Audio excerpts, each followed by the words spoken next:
Jai Shri Ram. Let us learn about Dharma Devata. We are not talking about Dharma as a concept here, we are talking about Dharma Devata. Because there is some confusion. Many people think that Dharma Devata and Yamaraj are the same. They are not.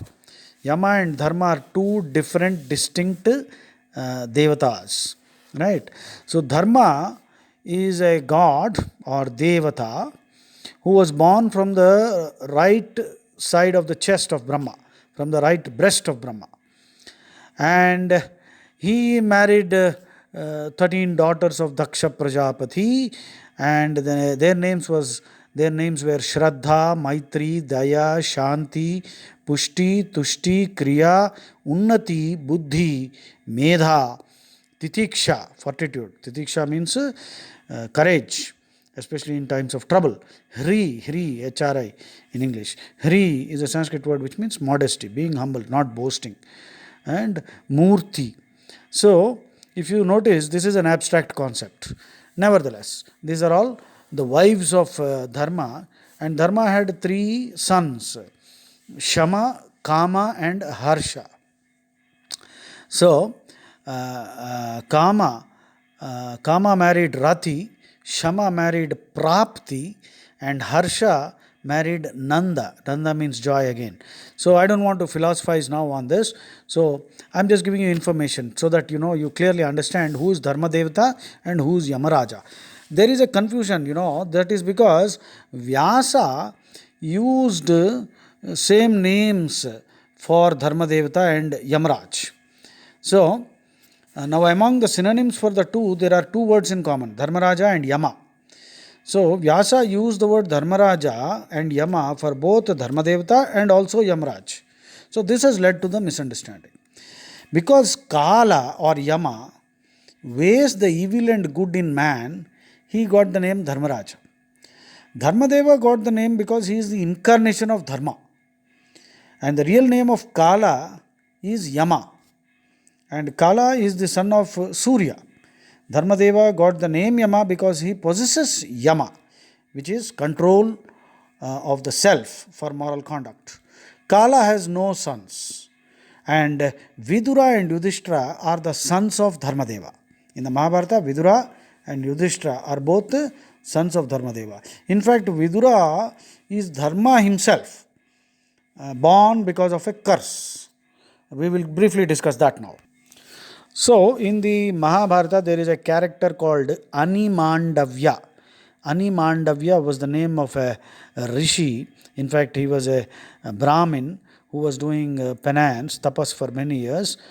And then an incident happened. Some thieves happened to pass by that place where he was doing the penance with stolen property belonging to the king. And the king's men were pursuing these thieves, and the thieves ran away, leaving their stolen property in Mandavya's ashram. So the king's men seized Mandavya with the king's property. And even after prolonged and repeated questioning and interrogation, not a single word was made not a single statement from Mandavya. So, mistaking him to be one of the thieves, the king's men produced Mandavya before the king, and they were all condemned to death, and the royal executioners took them to a place of execution, and they were stuck up on the tip of a trident, a shulam. So the thieves died, but even after a long time, Mandavya did not die. So it is said that Shiva appeared and blessed him with longevity and then vanished. So several munis in the shape of birds came near Mandavya, who was lying on the trident, and made enquiries about him. And the king came to know about these stories. So he was full of repentance and remorse. He went and begged pardon of Mandavya. So the attempt to pull out the trident from Mandavya's body failed. And it had to be cut off, and a small tip of the shulam remained within Mandavya's body. That is in Sanskrit, Ani. Ani means the tip of the trident. Was left behind in his body. Therefore, he came to be known as Animandavya. Now, after going about in the world for many years with the tip of the trident in his body, Animandavya once asked Dharmadevata, "O Lord, why is it that an innocent man like me is afflicted with this pain and this trident. So Dharma answered, in your boyhood, you caught some birds, small birds, and pierced them with a grass reed, a grass reed, very sharp grass. So you have caused pain to some birds. It is as a result of that sin that you have been pierced with this trident now. Mandavya replied, the Shastras ordain that there cannot be any punishment for sins committed by a child till the age of 12. Therefore, this punishment is extreme, and you have inflicted this on me wrongfully. And as the murder of a Brahmin is greater papam than any other murder, may you be born as a man in the Shudra caste. So, the Animandavya was a Brahmin, and so he cursed Dharmadevata to be born in the Shudra caste. So, because of that curse, Dharma was born as a son of a Shudra woman, and Amba, Ambika, Ambalika, the three daughters of Kashi Raja, from whom Bhishma abducted from the Swayamvara and got them married to Vichitravirya, because Chitrangada had died, if you know a little bit of that backstory. So Amba went away saying that she is in love with Salva, and Bhishma allowed her to go away. Salva rejected her, Bhishma rejected her, and Amba went to Parashurama to take revenge on Bhishma. Even Parashurama lost the battle to Bhishma. Bhishma is so powerful that he defeated Parashurama. So finally Amba became, she did tapas and she was reborn as Shikhandi. Shikhandi was born as a girl, but then he got transformed into a male. Shikhandi is not, an effeminate character or a chakka. In all the movies, he is portrayed wrongly as a pansy or a hijda or a hermaphrodite and all that. But that is not true. Shikhandi was a very powerful warrior. He was a Maharatha. In fact, Shikhandi killed Bhishma. Anyway, let's leave that aside. Now, let's get back to our story. So, Amba went away, Ambika and Ambalika. Vichitravirya also died. So, in order to continue the progeny, Satyavati asked her son Vyasa. Satyavati's earlier husband was Parashara. So, Vyasa impregnated Ambika and Ambalika. And first one was born blind because Ambika was scared. She closed her eyes. So the son born was Dhritarashtra. And Ambalika froze in horror because Vyasa had a horrible form. So all his matted locks and bloodshot eyes and all that. So she became pale with fright. So Pandu was born with a pale skin. And when the third time Satyavati summoned Vyasa, because the first two sons were handicapped in a way. So this time Ambalika sent her maid servant, who was a Shudra lady. So the son born of the Shudra lady was Vidura. So this is called Niyoga. In the Shastras in those days, not allowed in our Kali Yuga, Kali Varjyam. It is not supposed to be done. So in those days, in the Vedic times, if a son dies, another son, in order to continue the family line, can impregnate the wife of the other brother. So this is how the Pandava story and the Mahabharata story. So Vidura is Dharma Devata reborn because of the curse, because he gave too much punishment to Animandavya, who didn't deserve to be punished like that. Interesting story, isn't it? So Dharma was cursed and he was reborn as Vidura. The curse was uttered by Animandavya. And a portion of Dharma took life as Yudhishthira.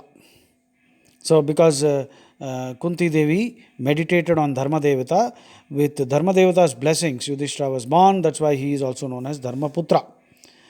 And some more interesting details. Dharma appeared in the form of a yaksha and made all the Pandavas swoon, or of course, as the story goes, they died also, and except Yudhishthira, and the Yaksha Prashana incident is there.